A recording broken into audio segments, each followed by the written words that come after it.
খুব দ্রুত বীর্যপাত হয়। 2 নম্বরে যাদের লিঙ্গ কোনোভাবেই শক্ত হতে চায় না। 3 নম্বরে যাদের লিঙ্গ শক্ত হয়ে আবার নুয়ে পড়ে, যারা খুব বেশি হস্তমৈথুন করে করে নিজের জীবনটাকে একেবারে নষ্ট করে দিয়েছেন। এটি একেবারে কেমিক্যাল মুক্ত ন্যাচারাল একটা খাবার। যারা অন টাইম খেয়ে খেয়ে জীবনটাকে নষ্ট করে দিয়েছেন তাদেরকে বলবো অশ্বগন্ধা নাইট ওভার। মাত্র 1 সপ্তাহ সুস্থ হয়ে উঠবেন এই অশ্বগন্ধা নাইট ওভার খেয়ে। অত্যন্ত অত্যন্ত চমৎকার ভাবে এই অশ্বগন্ধা নাইট ওভারটা 3টা রোগের বিরুদ্ধে কাজ করে। 1 নম্বরে যাদের খুব দ্রুত বীর্যপাত হয়। 2 নম্বরে যাদের লিঙ্গ কোনোভাবেই শক্ত হতে চায় না। 3 নম্বরে যাদের লিঙ্গ শক্ত হয়ে আবার নুয়ে পড়ে, যারা খুব বেশি হস্তমৈথুন করে করে নিজের জীবনটাকে একেবারে নষ্ট করে দিয়েছেন, লিঙ্গের 12টা বাজিয়ে দিয়েছেন, তাদের জন্য এই অশ্বগন্ধা নাইট ওভার।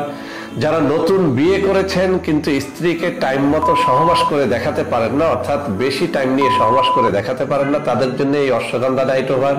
আর যারা সহবাস করতে গিয়ে দেখেন যে লিঙ্গ 1-2 মিনিটের মধ্যে নিস্তেজ হয়ে পেছনে চলে এসেছে, বের হয়ে এসেছে, তাদের জন্য এই অশ্বগন্ধা নাইট ওভার করে। অর্থাৎ নিঃসন্দেহে আপনি এই অশ্বগন্ধা নাইট ওভারের উপরে ভরসা রাখতে পারেন। যাদের এই রোগগুলো রয়েছে, অর্থাৎ লিঙ্গ শক্ত হয় না, শক্ত হয়ে আবার নুয়ে পড়ে, অথবা খুব দ্রুত বীর্যপাত হয়, আপনি পরীক্ষা করে দেখেন। অশ্বগন্ধার অনেক ফজিলত আছে, আমি অশ্বগন্ধা নিয়ে আলাদা ভিডিও করেছি, সেখানে দেখে নেবেন।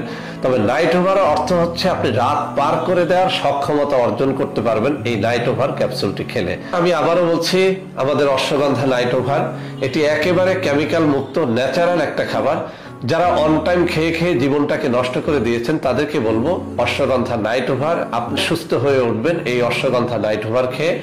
আপনার যৌন রোগটা যত পুরনোই হোক না কেন, আপনি জীবনে যত বেশি হস্তমৈথুন করেন না কেন, আপনার স্ত্রী এক রাতে যতবারই সহবাস করতে চান না কেন, আপনি অশ্বগন্ধা নাইট ওভার রাত্রি মাত্র 1 পিস খান এবং সারা রাত আপনি পার করে দেন। আর একটা জিনিস যার মধ্যে কোনো ধরনের কোনো কেমিক্যাল ইউজ করা হয় নাই, আপনি মাত্র পরীক্ষা করে দেখেন।